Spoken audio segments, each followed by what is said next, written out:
കേരളത്തിലെ 24ാമത് മുഖ്യമന്ത്രിയായി വടശ്ശേരി ദാമോദര മേനോൻ സതീശൻ സാധാരണക്കാരിൽ ശുഭപ്രതീക്ഷകൾ പകരുന്ന നല്ല തുടക്കം കുറിച്ചിരിക്കുന്നു. ജൂൺ 15 മുതൽ KSRTC ബസ്സുകളിൽ സ്ത്രീകൾക്ക് സൗജന്യ യാത്ര ലഭ്യമാക്കും. കേരയിൽ പദ്ധതി റദ്ദാക്കി. പിണറായി സർക്കാർ ഇതിനായി നാട്ടിൽ കുഴിച്ചിട്ട മഞ്ഞക്കുറ്റികൾ നീക്കം ചെയ്യാനും പ്രതിഷേധിച്ചവർക്കെതിരെ കൈക്കൊണ്ട കേസുകൾ പിൻവലിക്കാനും തീരുമാനിച്ചു. ആശാ വർക്കർമാരുടെ പ്രതിഫലം 3000 രൂപ കൂട്ടി. ആശാ വർക്കർമാർക്ക് സ്വന്തം ഫണ്ടിൽ നിന്ന് ഒരു തുക കൊടുക്കാൻ തയ്യാറായ പഞ്ചായത്തുകൾക്ക് അതിനുള്ള അനുമതിയും കൊടുക്കാനിടയുണ്ട്. പാചക തൊഴിലാളികളുടെ പ്രതിഫലത്തിലും 1000 രൂപ വർദ്ധിപ്പിച്ചു. വയോജന പരിപാലനത്തിനായി പ്രത്യേക വകുപ്പ് രൂപീകരിക്കാൻ നടപടികളായി. സാധാരണക്കാർക്ക് ആഹ്ലാദം പകരുന്ന നിരവധി തീരുമാനങ്ങൾ എടുക്കാൻ ഒരാഴ്ച കൊണ്ട് സതീശൻ മന്ത്രിസഭയ്ക്കായി. മുഖ്യമന്ത്രിയായിരുന്ന പിണറായി വിജയൻ നടത്തിയ അശ്വമേധത്തിന്റെ നാളുകളിൽ അതിനെതിരെ കരിങ്കൊടി കാണിച്ചവരെ മർദ്ദിച്ച് അവശരാക്കിയ അന്നത്തെ മുഖ്യമന്ത്രിയുടെ സുരക്ഷാ ഉദ്യോഗസ്ഥർ അടക്കമുള്ളവർക്കെതിരെ കേസെടുത്ത് അന്വേഷിക്കാൻ എടുത്ത തീരുമാനം ജനങ്ങളുടെ കയ്യടി നേടുന്നതായി. അവരുടെ അതിക്രമത്തെ രക്ഷാപ്രവർത്തനം എന്നാണ് അന്ന് പിണറായി ചിത്രീകരിച്ചത്. അന്ന് പോലീസിന്റെ അടികൊണ്ട് പരിക്കേറ്റ യൂത്ത് കോൺഗ്രസ് നേതാവും മത്സ്യത്തൊഴിലാളിയുമായ KD തോമസ് ഇന്ന് MLA ആണ്. കേസ് വീണ്ടും അന്വേഷിക്കുന്നതിനെ കുറിച്ച് തോമസ് ചോദിച്ചത് വെട്ടിയ കഥ മഴുമറന്നേക്കാം, പക്ഷെ മരം എങ്ങനെ മറക്കുമെന്നാണ്. കേരയിൽ പദ്ധതി ഉപേക്ഷിക്കാനുള്ള തീരുമാനത്തെ മെട്രോമാൻ E ശ്രീധരൻ സ്വാഗതം ചെയ്തു. നേരത്തെ എടുക്കേണ്ട തീരുമാനമെന്നാണ് അദ്ദേഹം പറഞ്ഞത്. ക്ഷേമ പെൻഷൻ വർദ്ധിപ്പിച്ചില്ലെങ്കിലും ഈ മാസത്തെ പെൻഷൻ 25-ന് വിതരണം ചെയ്യാൻ സർക്കാർ തീരുമാനിച്ചു. പെൻഷൻ വിതരണത്തിനുണ്ടാക്കിയിട്ടുള്ള കമ്പനി, അതിനായി നിയമിച്ചിരിക്കുന്ന ഏജന്റുമാർ തുടങ്ങിയവരുടെ കാര്യത്തിലും പുനഃപരിശോധന ഉണ്ടാവാം. കേരളം കടുത്ത സാമ്പത്തിക ബുദ്ധിമുട്ടിലൂടെ കടന്നു പോകുമ്പോഴും മുഖ്യമന്ത്രിയും മന്ത്രിമാരും നയിച്ച ആഡംബര ജീവിതം കണ്ട് പകച്ചുപോയ ജനം നൽകുന്ന വിസ്മയിപ്പിക്കുന്ന ജനവിധി അനുകൂലമാക്കിയ സതീശൻ മുഖ്യമന്ത്രിക്കോ മറ്റു മന്ത്രിമാർക്കോ പുതിയ കാറുകൾ വാങ്ങുന്നില്ല എന്നതിലടക്കം കൈക്കൊണ്ട തീരുമാനങ്ങൾ ഏറെ സന്തോഷത്തോടെയാണ് ജനം സ്വീകരിക്കുന്നത്. പിണറായി ഉപയോഗിച്ചിരുന്ന കറുത്ത കാർ സതീശൻ ഉപയോഗിക്കില്ല എന്ന പ്രചരണം ശരിയല്ലെന്ന് സതീശൻ തന്നെ വ്യക്തമാക്കി. ഇപ്പോൾ പഴയ വണ്ടികൾ ഉപയോഗിച്ചാലും ഏറെ വൈകാതെ പുതിയ വണ്ടികൾ വാങ്ങേണ്ടി വരും. ടൂറിസം വകുപ്പ് വഴിയല്ലാതെ ഓരോ മന്ത്രിക്കും അവരുടെ വകുപ്പ് വഴി പുതിയ വാഹനങ്ങൾ വാങ്ങാനും ഉപയോഗിക്കാനും സാധിക്കുമെന്ന സ്ഥിതിയുമുണ്ട്. അത്തരം പിൻവാതിൽ പ്രവർത്തനങ്ങളെ നിയന്ത്രിക്കാൻ മുഖ്യമന്ത്രിക്ക് വലിയ ക്ലേശമായിരിക്കും. തെരഞ്ഞെടുപ്പിന് മുന്നോടിയായി കോൺഗ്രസ് കേരളത്തിലെ ജനങ്ങൾക്ക് വാഗ്ദാനം ചെയ്ത ഇന്ദിരാ ഗ്യാരണ്ടികൾ നടപ്പിലാക്കുന്നതിനുള്ള ആത്മാർത്ഥത ആദ്യ മന്ത്രിസഭാ യോഗത്തിൽ തന്നെ പുതിയ സർക്കാർ പ്രകടമാക്കി. പ്രതിമാസ ക്ഷേമ പെൻഷൻ 3000 രൂപയാക്കും. KSRTC ബസ്സുകളിൽ സ്ത്രീകൾക്ക് സൗജന്യ യാത്ര ഏർപ്പെടുത്തും. കോളേജ് വിദ്യാർത്ഥിനികൾക്ക് പ്രതിമാസം 1000 രൂപ വരെ സഹായം നൽകും. യുവ സംരംഭകർക്ക് 5 ലക്ഷം രൂപ വെച്ച് പലിശരഹിത വായ്പ അനുവദിക്കും. റബ്ബറിന് 300 രൂപ തറവില പ്രഖ്യാപിക്കും. കേരളത്തിൽ നിന്നുള്ള യുവാക്കളുടെ പലായനം തടയും. മുതിർന്ന പൗരന്മാർക്കായി പ്രത്യേക വകുപ്പ് രൂപീകരിക്കും. എല്ലാ കുടുംബത്തിനും 25 ലക്ഷം രൂപയുടെ ഉമ്മൻചാണ്ടി ആരോഗ്യ സുരക്ഷാ പദ്ധതി നടപ്പാക്കും എന്നിവയാണ് ഇന്ദിരാ ഗ്യാരണ്ടികൾ. ഇതെല്ലാം നടപ്പാക്കുന്നതിനുള്ള ബാധ്യത ധനമന്ത്രി കൂടിയായ മുഖ്യമന്ത്രി VD സതീശനിൽ വന്നു ചേർന്നിരിക്കുകയാണ്. ഇതിനെല്ലാം എവിടെ നിന്ന് പണം കൊണ്ടുവരും? എത്ര ഭാവനാവിലാസത്തോടെ കാര്യങ്ങൾ നടപ്പാക്കിയാലും വലിയ തലവേദനകളാണ് കാത്തിരിക്കുന്നത്. ഇവയിൽ സ്ത്രീകൾക്കുള്ള സൗജന്യ യാത്ര ജൂൺ 15 മുതൽ നടപ്പാക്കുവാൻ മന്ത്രിസഭാ യോഗം തീരുമാനിച്ചു. അതിന്റെ നടപടിക്രമങ്ങൾ ചിട്ടപ്പെടുത്താനാണ് ജൂൺ 15 വരെയുള്ള കാലതാമസം. ഇത്തരം ഒരു സൗജന്യം വേണ്ടതുണ്ടോ എന്ന് സംബന്ധിച്ചു പോലും വലിയ സംശയം ജനങ്ങൾക്കിടയിലുണ്ട്. ഇപ്പോഴത്തെ യാത്രക്കാരിൽ 70% പേരും സ്ത്രീകളാണ്. അതിൽ പലരും നല്ല ശമ്പളം വാങ്ങുന്നവരുമാണ്. അല്ലാത്തവർക്ക് മുൻ ഗവൺമെന്റ് നടപ്പാക്കിയ 1000 രൂപയുടെ പ്രതിമാസ സഹായമുണ്ട്. ഇവർക്കെല്ലാം സൗജന്യ യാത്ര ഒരുക്കി KSRTCയെ നശിപ്പിക്കേണ്ടതുണ്ടോ എന്നാണ് സുമനസുകൾ ചോദിക്കുന്നത്. പുതിയ ഗതാഗത മന്ത്രി CP ജോൺ നല്ല സാമ്പത്തിക വിദഗ്ധനാണ്. അദ്ദേഹം എങ്ങനെ വിഷയം കൈകാര്യം ചെയ്യുമെന്ന് കേരളം കാത്തിരിക്കുകയാണ്. സംസ്ഥാനത്തിന്റെ സാമ്പത്തിക നിലയെക്കുറിച്ച് ധവളപത്രം പുറപ്പെടുവിക്കാൻ സർക്കാർ തീരുമാനിച്ചു. അതിനായി KM ചന്ദ്രശേഖരൻ അധ്യക്ഷനായ സമിതിയെയും നിയോഗിച്ചു. അതിലെ അംഗങ്ങളിൽ പലരും അറിയപ്പെടുന്ന ഇടതുപക്ഷ സാമ്പത്തിക വിദഗ്ധരാണ്. അതാണ് കോൺഗ്രസ് ഭരണകാലത്തെ ഒരു ദുരന്തം. തങ്ങളുടെ കൂടെ നിൽക്കുന്ന വിദഗ്ധരെ അവഗണിക്കും. ഇടതുകാരാണ് പുരോഗമനക്കാർ എന്ന് പറയും. അവർക്ക് അംഗീകാരങ്ങൾ കൊടുക്കും. ആ സൂചനയാണ് സതീശന്റെ ഒരു നടപടിയിലും ഉണ്ടായത്.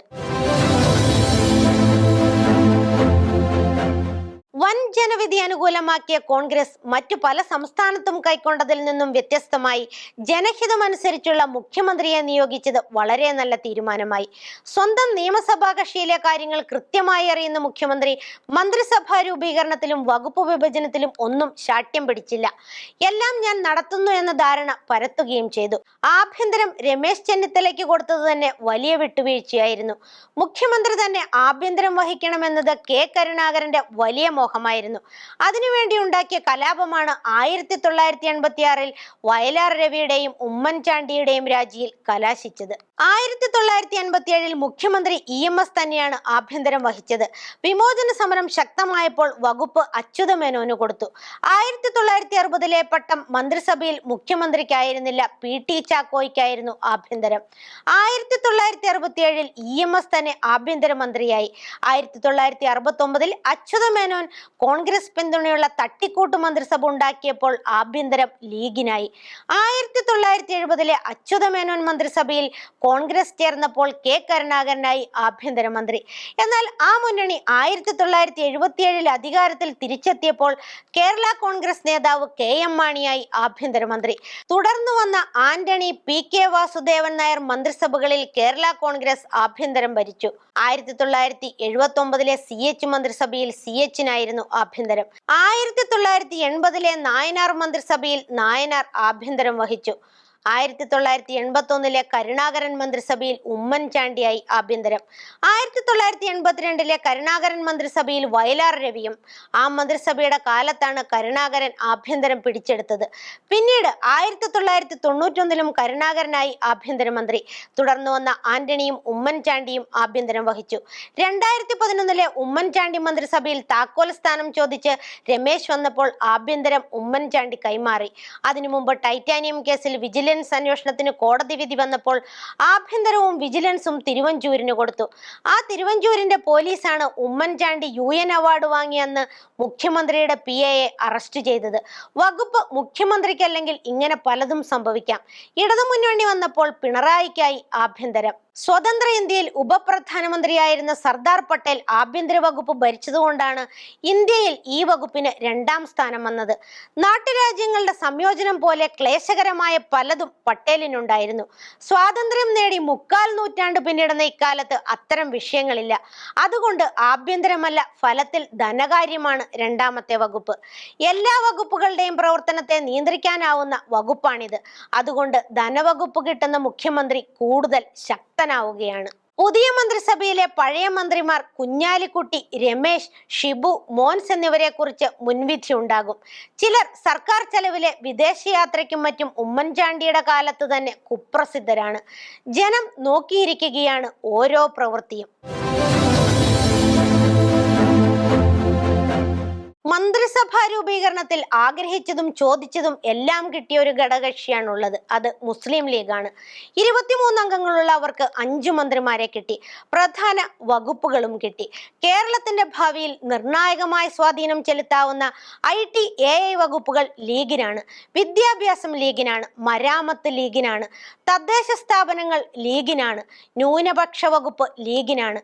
ഫിഷറീസ് ലീഗിനാണ്. സാമൂഹിക നീതി ലീഗിനാണ്.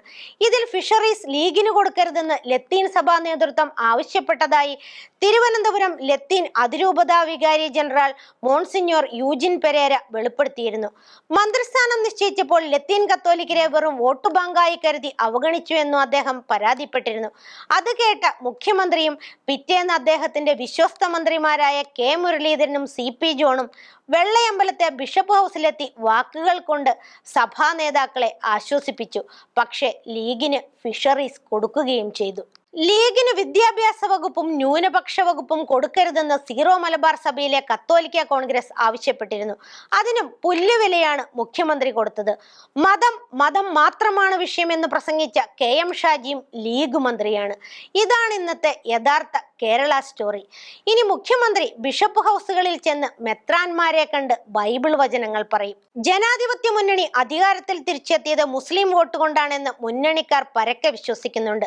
മറ്റ് ഘടകകക്ഷികളെല്ലാം കോൺഗ്രസിന്റെ വോട്ട് കൊണ്ട് ജയിച്ചു എന്നല്ലാതെ കോൺഗ്രസിന്റെ വിജയത്തിന് ഒരു സംഭാവനയും ചെയ്തിട്ടില്ല എന്നും കരുതുന്നു. അതുകൊണ്ട് അവരെയെല്ലാം അതുപോലെ കരുതി വകുപ്പുകൾ കൊടുത്തു.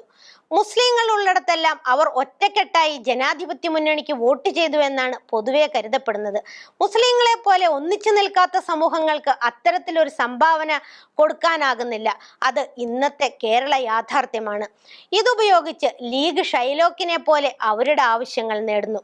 ശിവഗിരിയിലെ സന്യാസികൾ മുഖ്യമന്ത്രി സതീശനെ കണ്ട ശേഷം മന്ത്രിസഭയിൽ മാത്രമല്ല മന്ത്രിമാരുടെ പേഴ്സണൽ സ്റ്റാഫിലും ഈഴവ സമുദായത്തിന് ലഭിക്കേണ്ട പ്രാതിനിധ്യത്തെക്കുറിച്ച് ആവശ്യപ്പെട്ടതായി വെളിപ്പെടുത്തിയിട്ടുണ്ട്. ഒരു മന്ത്രിയുടെ പേഴ്സണൽ സ്റ്റാഫിൽ എത്ര പേർ ആകാമെന്നത് സംബന്ധിച്ച് കൃത്യമായ വിവരം വന്നിട്ടില്ല. ലീഗ് മന്ത്രിമാരുടെ പേഴ്സണൽ സ്റ്റാഫിൽ അവരുടെ സമുദായക്കാർ മാത്രമുണ്ടാകുന്നതാണ് രീതി. സ്വാമിമാർ പറഞ്ഞ പോലെ ഓരോ മന്ത്രിസഭയുടെയും പേഴ്സണൽ സ്റ്റാഫിൽ സാമുദായിക സംവരണം ഏർപ്പെടുത്തുന്നത് നല്ലതാണ്. ലീഗ് ചെയ്യുന്നത് വർഗീയതയല്ല, മതേതരത്വമാണ്. വെള്ളാപ്പള്ളി നടേശനും G സുകുമാരൻ നായരും ഹിന്ദുക്കളുടെ കാര്യം പറയുമ്പോൾ അത് വർഗീയതയാണ്. കേരളത്തിലെ മതേതരത്വം BJP-ക്കാരെ വളർത്തുന്നതായി മാറുന്നുണ്ട്. ഒരു മതക്കാർ മതാടിസ്ഥാനത്തിൽ നീക്കങ്ങൾ നടത്തുന്നതിനെ ന്യായീകരിക്കുന്നവർക്ക് എങ്ങനെ മറ്റു മതക്കാരെ മതാടിസ്ഥാനത്തിൽ നീങ്ങുന്നതിനെ എതിർക്കാനാകും? അപകടകരമായ സൂചനകളാണ് ലീഗ് ബന്ധം കാണിക്കുന്നത്. ലീഗിന് വിജയം മാത്രം. ഷേബ രാജ്ഞിക്ക് സോളമൻ രാജാവ് കൊടുത്തതുപോലെ ചോദിച്ചതും ആഗ്രഹിച്ചതും എല്ലാം കിട്ടി. ഇടതുമുന്നണിയിലെ പോലെ ജനാധിപത്യ മുന്നണിയിലും കേരള കോൺഗ്രസ് അവഗണിക്കപ്പെട്ടു. 7 MLA-മാർ ഉണ്ടായിട്ടും കിട്ടിയത് ഒരു മന്ത്രി. ആ മന്ത്രിക്കാവട്ടെ ജലസേചന വകുപ്പും ക്യാബിനറ്റ് റാങ്കുള്ള ചീഫ് വിപ്പ് പദവിയും കിട്ടി. മുന്നണിയിലെ മൈനർ പാർട്ട്ണർ RSPയും CMPയും പോലെ ഒരു പാർട്ടി. RMPയുടെ നിലയിലേക്കാണ് യാത്ര. ഇടതുമുന്നണി കേരള കോൺഗ്രസ് മാണിയുടെ മന്ത്രിക്ക് ജലസേചന വകുപ്പ് തന്നെയാണ് കൊടുത്തതെങ്കിലും 3-ാം നമ്പർ കാർ കൊടുത്തിരുന്നു. ജനാധിപത്യ മുന്നണി കൊടുക്കുന്നത് 6-ാം സ്ഥാനം. അതായത് കേരള കോൺഗ്രസ് ഇന്ന് ഇരുമുന്നണിയിലെയും മറ്റുള്ളവരുടെ ഔദാര്യത്തിൽ കഴിയേണ്ട മൈനർ പാർട്ട്ണർ ആയിരിക്കുന്നു. സ്ഥിതി ഇനിയും വഷളാവുകയേ ഉള്ളൂ. വേണമെങ്കിൽ നിൽക്കാം എന്ന് ഇരുമുന്നണിയും പറയാൻ പോകുന്ന നില വരാൻ പോകുന്നു. സമർത്ഥരായ നേതാക്കളില്ല, അണികൾ ചോരുന്നു. സ്വന്തമായി ജയിക്കാനാകുന്ന ഒരു മണ്ഡലം പോലും ഇല്ലാതാകുന്നു. പിന്നെ തമ്മിൽ തല്ലും. ഏറ്റുമാനൂരും ഇടുക്കിയും കിട്ടിയെങ്കിൽ പാട്ടും പാടി ജയിക്കാമായിരുന്നു എന്ന കേരള കോൺഗ്രസിന്റെ അവകാശവാദത്തെ കോൺഗ്രസ് തിരിച്ചു തള്ളുകയാണ്. ജയിക്കും കോൺഗ്രസിന്റെ ശക്തി കൊണ്ട്. കേരള കോൺഗ്രസ് ഒരു അത്യാവശ്യ ഘടകമല്ലെന്ന് കോൺഗ്രസ് കരുതുന്നു. അവർ ജയിച്ച മണ്ഡലങ്ങളിലെല്ലാം കോൺഗ്രസ് ജയിക്കുമായിരുന്നു. മാണി കേരള കോൺഗ്രസിന്റെ ശക്തി കേന്ദ്രങ്ങളിലെല്ലാം കോൺഗ്രസ് പിടിച്ചത് തന്നെ ഉദാഹരണം. കേരള കോൺഗ്രസ്സുകാർ എന്ന് കരുതിയിരുന്ന മധ്യ തിരുവിതാംകൂറിലെ ക്രിസ്ത്യാനികളിൽ നല്ല പങ്ക് നാടുവിട്ടു. കർഷകർ കൃഷി നിർത്തി. ബാക്കിയുള്ളവരിൽ പഴയ കോൺഗ്രസ് വിരോധമില്ല. സഭാ നേതൃത്വം ഇപ്പോൾ നിഷ്പക്ഷ നിലപാടെടുക്കുന്നു. എനിക്ക് വല്ലതും തടയണമെന്നല്ലാതെ KM മാണിയെ പോലെ പാർട്ടി ശക്തമാകണമെന്ന് കേരള കോൺഗ്രസിൽ ആർക്കുണ്ടാഗ്രഹം? വന്ദേമാതരം മുഴുവൻ പാടിയതടക്കം സത്യപ്രതിജ്ഞാ ചടങ്ങിൽ പല കല്ലുകടികളും ഉണ്ടായി. മുഖ്യമന്ത്രിയുടെ സത്യപ്രതിജ്ഞയ്ക്ക് ചാണ്ടിയുമ്മൻ നടന്നുവന്ന് ജനക്കൂട്ടത്തിൽ അലിഞ്ഞത് ശ്രദ്ധിക്കപ്പെട്ടു. വിശിഷ്ടാതിഥികളുടെ ഇടയിൽ പോയില്ല. അവർക്കിടയിൽ സുപ്രസിദ്ധരായ ചിലർ എങ്ങനെ കടന്നുകൂടിയെന്ന സംശയം പലരും ഉയർത്തി. ചിലരെ കൂക്കി വിളിച്ചു. സത്യപ്രതിജ്ഞയ്ക്ക് സതീശൻ അച്ഛന്റെ പേര് പറഞ്ഞതിനെ കോൺഗ്രസ് വക്താക്കൾ തന്നെ പരസ്യമായി ചോദ്യം ചെയ്തത് വല്ലാത്ത സൂചനയല്ലേ? ആരോ വമ്പന്മാർ പിന്നിൽ ഉണ്ടെന്നല്ലേ സൂചന? അതായത് സതീശനെതിരായ പണി തുടങ്ങിക്കഴിഞ്ഞു. അർഹതയുണ്ടായിട്ടും മന്ത്രിസഭയിൽ ഉൾപ്പെടുത്തപ്പെടാത്തവരുടെ അപസ്വരങ്ങൾ ഏറെ വൈകാതെ ശക്തമാകും. കോൺഗ്രസിൽ ഇത്തരക്കാർ ഏറെയുണ്ട്. മൂവാറ്റുപുഴക്കാർ കുഴൽനാടനു വേണ്ടി ശക്തമായി രംഗത്ത് വന്നു. കേരള കോൺഗ്രസിൽ ഏറെ സീനിയറായ തോമസ് ഉണ്ണിയാടനെ മറികടന്ന് നിയമസഭ ആദ്യം കാണുന്ന അപ്പുവിനെ ചീഫ് വിപ്പാക്കിയത് നിഷ്പക്ഷ നിരീക്ഷകരിൽ പരിഹാസമുണ്ടാക്കിയിട്ടുണ്ട്. മാണിക്ക് ജോസ് കെ മാണി പോലെയാണ് ജോസഫിന് അപ്പു എന്ന സത്യം പലർക്കും മനസ്സിലാകുന്നില്ല. കേരള കോൺഗ്രസ് ഒരു പാർട്ടിയല്ലല്ലോ എന്ന് പരിഹസിക്കുന്നവരുമുണ്ട്. അത്ര ലളിതമല്ല കാര്യങ്ങൾ. മന്ത്രിമന്ദിരം മോടി പിടിപ്പിക്കുന്നില്ല. 350 ലക്ഷം ചെലവാക്കി മന്ത്രിമന്ദിരങ്ങളിലെ അറ്റകുറ്റപ്പണികൾക്ക് 3.95 കോടി രൂപ അനുവദിച്ചത് പുത്തരിയിൽ കല്ല് കടിക്കുന്നത് പോലെയായി. മുഖ്യമന്ത്രിയുടെ ഔദ്യോഗിക വസതിയായ ക്ലിഫ് ഹൗസിൽ 1.35 കോടിയുടെ നവീകരണം നടത്താനുള്ള നീക്കം തടഞ്ഞ സതീശൻ OJ ജനീഷിന് ലഭിച്ച മൻമോഹൻ ബംഗ്ലാവിൽ 81.06 ലക്ഷം രൂപയുടെയും M ലിജുവിന് ലഭിച്ച അജന്തയിൽ 58.74 ലക്ഷം രൂപയുടെയും KM ഷാജിയുടെ പൗർണമിയിൽ 40.81 ലക്ഷം രൂപയുടെയും അബ്ദുൾ ഗഫൂറിന് ലഭിച്ച കവടിയാർ ഹൗസിൽ 40.06 ലക്ഷം രൂപയുടെയും N ഷംസുദ്ദീന് ലഭിച്ച നെസ്റ്റിൽ 40.67 ലക്ഷം രൂപയുടെയും PK ബഷീറിന് ലഭിച്ച ഉഷസിൽ 40.03 ലക്ഷം രൂപയുടെയും മോൻസ് ജോസഫിന് ലഭിച്ച പെരിയാറിൽ 31.26 ലക്ഷം രൂപയുടെയും രമേശ് ചെന്നിത്തലയ്ക്ക് ലഭിച്ച പമ്പയിൽ 31.43 ലക്ഷം രൂപയുടെയും T സിദ്ദിഖിന് ലഭിച്ച ഗംഗയിൽ 31.53 ലക്ഷം രൂപയുടെയും അറ്റകുറ്റപ്പണികൾ നടത്താൻ അനുമതി കൊടുത്തു. 1 കോടി രൂപ മുടക്കി ഒരു മന്ദിരം നവീകരിക്കുന്നു. ഈ പണമുണ്ടെങ്കിൽ പുതിയൊരു മന്ദിരം നിർമ്മിച്ചുകൂടെ? ലാളിത്യം പറഞ്ഞിട്ട് ധൂർത്ത് നടത്തിയാൽ ജനം തിരിച്ചറിയും. സെക്രട്ടേറിയറ്റ് തുറക്കാനുള്ള തീരുമാനം ജനകീയമാണ്. ഒന്നും പുത്തനച്ചിയുടെ പുരപ്പുറം തൂക്കലാകരുത്.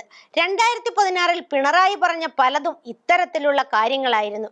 ട്രാഫിക് സിഗ്നലിൽ കാത്തുകിടന്ന മുഖ്യമന്ത്രിയായിരുന്നു 2016 ആദ്യം പിണറായി. കേരള ഹൈക്കോടതി നിയോഗിച്ച കേരള സർക്കാരിലെ സാമ്പത്തിക വിദഗ്ധനായ ഒരു ഉന്നത ഉദ്യോഗസ്ഥൻ അഴിമതി നടന്നു എന്ന് കണ്ടെത്തിയ CBI അന്വേഷണത്തിൽ കോടികളുടെ അഴിമതി നടന്നു എന്ന് കണ്ടെത്തിയ കൊള്ളയല്ലെന്നും പ്രതികളെ പ്രോസിക്യൂട്ട് ചെയ്യേണ്ട ആവശ്യമില്ലെന്നും സതീശൻ സർക്കാരിലെ വ്യവസായ വകുപ്പ് വിവാദ തീരുമാനമെടുത്തിരിക്കുന്നു. കേരളത്തിലെ തോട്ടണ്ടി കച്ചവടത്തിൽ രാഷ്ട്രീയക്കാരും ഉദ്യോഗസ്ഥരും ചേർന്ന് നടത്തുന്ന കോടികളുടെ തട്ടിപ്പിലേക്ക് വെളിച്ചം പരത്തുമെന്ന ഭീതി ഈ സമീപനം കൈക്കൊള്ളുന്നതിൽ ഇടതു സർക്കാരിനും ഇപ്പോൾ ജനാധിപത്യ മുന്നണി സർക്കാരിനും പ്രേരണയായി എന്നാണ് കണക്കാക്കപ്പെടുന്നത്. 2011 ഉമ്മൻചാണ്ടി സർക്കാരിന്റെ കാലം മുതൽ നടക്കുന്ന കേസാണിത്. അഴിമതിക്കാരെന്ന് കണ്ടെത്തിയവരെ സംരക്ഷിക്കുന്ന പിണറായി സർക്കാരിന്റെ സമീപനം കുഞ്ഞാലിക്കുട്ടിയും സ്വീകരിക്കുന്നു. ഹൈക്കോടതി പലവട്ടം അതൃപ്തി പ്രകടിപ്പിച്ച ഈ സമീപനത്തിന് കോടതിയിൽ നിന്നും ശക്തമായ തിരിച്ചടി കിട്ടാൻ ഇടയുണ്ട്. ഇല്ലെങ്കിൽ അഴിമതിക്കാർക്ക് എത്ര കോടി തട്ടിയാലും സർക്കാർ സംരക്ഷണത്തിൽ സുഖമായി വാഴാം എന്ന് വരുന്നു. പിണറായി സർക്കാരിന്റെ അഴിമതിക്കെതിരെ ശക്തമായ വികാരമുയർത്തി അധികാരം പിടിച്ചവരും അവരുടെ വഴിയെ തന്നെയെന്ന് സൂചിപ്പിക്കുന്നു. അഴിമതിക്കാരെ അടിച്ചു പുറത്താക്കിയാലും വരുന്നത് അഴിമതിക്കാർ തന്നെയെന്ന തിരിച്ചറിവ് ജനങ്ങളെ പ്രേരിപ്പിക്കുന്നത് BJP എന്ന ഓപ്ഷനിലേക്കാവും. പുതിയ സർക്കാരിന്റെ ആദ്യ നടപടികളിലൊന്ന് ഏറെ നിരാശകരമാവുകയാണ്. ഒപ്പം അഴിമതിക്കാരെ ശിക്ഷിക്കണം എന്ന വാശിയൊന്നും സതീശൻ സർക്കാരിനില്ലെന്നും വ്യക്തമാക്കപ്പെടുന്നു. 2006 മുതൽ 2015 വരെയുള്ള കാലത്ത് കേരള കശുവണ്ടി കോർപ്പറേഷൻ നടത്തിയ കശുവണ്ടി ഇറക്കുമതി കച്ചവടത്തിൽ അഴിമതി നടത്തിയവരെന്ന് CBI കണ്ടെത്തിയ INTUC നേതാവ് R Chandrasekharan, director KA Ratheesh എന്നിവരെ പ്രോസിക്യൂഷൻ നടപടികളിൽ നിന്നും രക്ഷിക്കാൻ പിണറായി സർക്കാർ തയ്യാറായി എന്നത് ഇക്കാര്യത്തിൽ പിണറായിയും കുഞ്ഞാലിക്കുട്ടിയും തമ്മിലുള്ള അന്തർധാരയുടെ കൃത്യമായ തെളിവല്ലേ? ഐസ്ക്രീം പാർലർ കേസിന്റെ കാലത്ത് തുടങ്ങിയ ബന്ധം ഇപ്പോഴും ശക്തമെന്ന് വ്യക്തം. ഇതാണ് സമീപനമെങ്കിൽ മാസപ്പടി കേസൊന്നും പൊങ്ങി വരില്ല. സതീശൻ മന്ത്രിസഭയിൽ ഉണ്ടാകുമെന്ന് കരുതിയിരുന്ന മാസപ്പടി കേസിന്റെ നടത്തിപ്പുകാരൻ മാത്യു കുഴൽനാടന് മന്ത്രിസഭയിൽ ബർത്ത് നഷ്ടപ്പെട്ടതിന് പിന്നിലും ഈ കൂട്ടുകെട്ടിന്റെ കരുനീക്കങ്ങൾ ഉണ്ടായിരുന്നുവോ? 2014 കടകംപള്ളി മനോജ് എന്ന INTUC നേതാവ് കശുവണ്ടി വികസന കോർപ്പറേഷൻ ചെയർമാൻ എന്ന നിലയിൽ ചന്ദ്രശേഖരൻ കാണിക്കുന്ന അഴിമതികളെ കുറിച്ച് അന്വേഷിക്കണമെന്ന ഹർജിയുമായി ഹൈക്കോടതിയെ സമീപിച്ചു. അന്ന് കേരളം ഭരിക്കുന്നത് ഉമ്മൻചാണ്ടിയുടെ സർക്കാരാണ്. അന്നത്തെ ആഭ്യന്തരമന്ത്രി രമേശ് ചെന്നിത്തലയുടെ നോമിനിയായിട്ടാണ് ചന്ദ്രശേഖരൻ കശുവണ്ടി കോർപ്പറേഷൻ തലവനായത്. ചന്ദ്രശേഖരനും രമേശും കുഞ്ഞാലിക്കുട്ടിയും ചേർന്ന് കശുവണ്ടി കോർപ്പറേഷനിൽ നല്ല കൊയ്ത്താണ് നടത്തിയത് എന്ന് മനോജ് ആരോപിച്ചു. കരീമിന്റെ കാലത്ത് നടന്ന കൊയ്ത്ത് തുടർന്നു എന്നതാണ് കൂടുതൽ സത്യം. ചന്ദ്രശേഖരനും ബന്ധുവായ അന്നത്തെ MD KA രതീഷും കൂടി കശുവണ്ടി കച്ചവടത്തിൽ വലിയ അഴിമതി നടത്തുന്നുവെന്ന് മനോജ് ചൂണ്ടിക്കാണിച്ചു. 10 വർഷത്തിനിടെ കച്ചവടത്തിലൂടെ 900 കോടി രൂപയുടെ തട്ടിപ്പ് നടത്തിയെന്നായിരുന്നു മനോജിന്റെ ആരോപണം. ഇളമരം കരീം വ്യവസായ മന്ത്രിയായിരിക്കുന്ന കാലത്തും രതീഷ് ആയിരുന്നു കോർപ്പറേഷൻ MD. ചന്ദ്രശേഖരന്റെ കാലത്ത് തന്നെ 600 കോടിയുടെ അഴിമതി നടന്നതായി മനോജ് ആരോപിച്ചു. കേസ് പരിശോധിച്ച ഹൈക്കോടതി അസാധാരണമായ ഒരു ഉത്തരവിറക്കി. അക്കാലത്ത് അഡീഷണൽ ചീഫ് സെക്രട്ടറി ആയിരുന്ന ധനകാര്യ സെക്രട്ടറി ഡോക്ടർ KM അബ്രഹാമിനോട് സംഭവത്തെക്കുറിച്ച് അന്വേഷിക്കാനും അന്വേഷണ റിപ്പോർട്ട് നേരിട്ട് ഹൈക്കോടതിക്ക് കൈമാറാനും നിർദ്ദേശിച്ചു. പിന്നീട് മുഖ്യമന്ത്രി പിണറായിയുടെ പ്രൈവറ്റ് സെക്രട്ടറിയും കിഫ്ബി സിഇഒയുമായിരുന്ന ഡോക്ടർ അബ്രഹാം അന്വേഷണ റിപ്പോർട്ട് 2015 ജൂലൈയിൽ ഹൈക്കോടതിക്ക് കൈമാറി. ഞെട്ടിപ്പിക്കുന്ന തട്ടിപ്പ് വിവരങ്ങളാണ് റിപ്പോർട്ടിലുണ്ടായിരുന്നത്. കോടികളുടെ അഴിമതി നടന്നതായി അബ്രാഹം കണ്ടെത്തി. അബ്രാഹത്തിന്റെ റിപ്പോർട്ടിന്റെ അടിസ്ഥാനത്തിൽ ഹൈക്കോടതി കേസന്വേഷണം CBIക്ക് വിട്ടു. ഗുണനിലവാരമില്ലാത്ത തോട്ടണ്ടി ഇറക്കുമതി നടത്തി കോർപ്പറേഷൻ 600 കോടി രൂപയുടെ ക്രമക്കേട് നടത്തിയെന്ന് CBI കണ്ടെത്തി. MD Ratheesh, chairman Chandrasekharan, contractor Jayamohan Joseph എന്നിവരെ 1, 2, 3 പ്രതികളാക്കി കേസ് രജിസ്റ്റർ ചെയ്തു. കശുവണ്ടി കോർപ്പറേഷൻ വലിയ പ്രതിസന്ധിയിലായിരുന്നു. 13,000 തൊഴിലാളികളുടെ പ്രോവിഡന്റ് ഫണ്ട് 1.5 വർഷമായി അടച്ചിരുന്നില്ല. ഓണത്തിന് ബോണസ് കൊടുക്കണം, കോർപ്പറേഷന് പണമില്ല. നടത്തിപ്പുകാർ തട്ടിയ പണം സർക്കാർ കൊടുക്കണം എന്നിങ്ങനെയായിരുന്നു ശുപാർശകൾ. അടിയന്തരമായി 30 കോടി രൂപ കൊടുക്കാൻ സർക്കാർ തീരുമാനിച്ചു. എന്നാൽ ആ തുക അഴിമതിക്കാരായി അന്വേഷണം നേരിടുന്ന ചന്ദ്രശേഖരന് കൈമാറാൻ അന്നത്തെ ധനവകുപ്പ് സെക്രട്ടറി KM അബ്രഹാം വിയോജിച്ചു. ചന്ദ്രശേഖരൻ ഉടക്കി. 2015 ഓഗസ്റ്റ് 12-ന് ചന്ദ്രശേഖരൻ സെക്രട്ടേറിയറ്റിന് മുന്നിൽ സമരം ആരംഭിച്ചു. കോൺഗ്രസ് സർക്കാരിനെതിരെ അവരുടെ പോഷക സംഘടനയുടെ നേതാവ് സമരമിരിക്കുന്നു. ധനസെക്രട്ടറി KM അബ്രാഹത്തെ പുറത്താക്കണമെന്നായിരുന്നു ആവശ്യം. പിന്തുണയുമായി ആദ്യം എത്തിയത് CITUവിന്റെ പ്രമുഖ നേതാവ് ആനത്തലവട്ടം ആനന്ദൻ. പിന്നീട് ഇളമരം കരീം മുതൽ പിണറായി വിജയൻ വരെയുള്ളവർ സമരപ്പന്തലിലെത്തി. അതാണ് തട്ടിപ്പുകാരുടെ ബന്ധം. ആ അബ്രാഹത്തെ പിന്നീട് പിണറായി തന്റെ ഭരണകാലത്തെ സർവാധികാരിക്കാരനാക്കി. ഉമ്മൻചാണ്ടി സർക്കാരിന്റെ കാലത്ത് കോൺഗ്രസ് നേതാവ് ചന്ദ്രശേഖരൻ നടത്തിയ തട്ടിപ്പിനെ കുറിച്ച് കേസ് രജിസ്റ്റർ ചെയ്യേണ്ടതില്ല, പ്രതികളെ പ്രോസിക്യൂട്ട് ചെയ്യേണ്ടതില്ല എന്ന് പിണറായി സർക്കാർ തീരുമാനിച്ചു.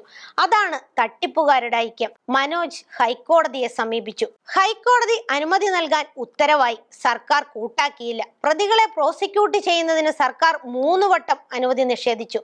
2020 ഒക്ടോബർ 15-ന് പ്രോസിക്യൂഷന് അനുമതി നിഷേധിച്ചു. 2025 മാർച്ച് 25-നും 2025 ഒക്ടോബർ 28-നും നിഷേധിച്ചു. കോടതിയലക്ഷ്യ നടപടി ആരംഭിച്ചു. എന്നിട്ടും പിണറായി വിട്ടില്ല. അതായത് ഒളിക്കാൻ ഏറെയുണ്ടെന്ന്. കേരള ഹൈക്കോടതി ജഡ്ജി A ബദറുദ്ദീൻ 2025 നവംബർ 17-ന് കേസ് പരിഗണിക്കുമ്പോൾ തുറന്ന കോടതിയിൽ ഹൃദയസ്പർശിയായ ഒരു ചോദ്യം ചോദിച്ചു. ഇടതുപക്ഷ സർക്കാർ അധികാരത്തിലിരുന്നാൽ അഴിമതി നടക്കില്ലെന്നാണ് സാധാരണക്കാരുടെ പ്രതീക്ഷ. എന്നാൽ പിണറായി സർക്കാർ അഴിമതിക്കാരെ സംരക്ഷിക്കുന്ന സർക്കാരായി. അഴിമതിയില്ലാത്ത സദ്ഭരണം വാഗ്ദാനം ചെയ്ത് അധികാരത്തിൽ വന്ന സതീശൻ സർക്കാരും ഈ നിലപാട് തന്നെ സ്വീകരിക്കുന്നു.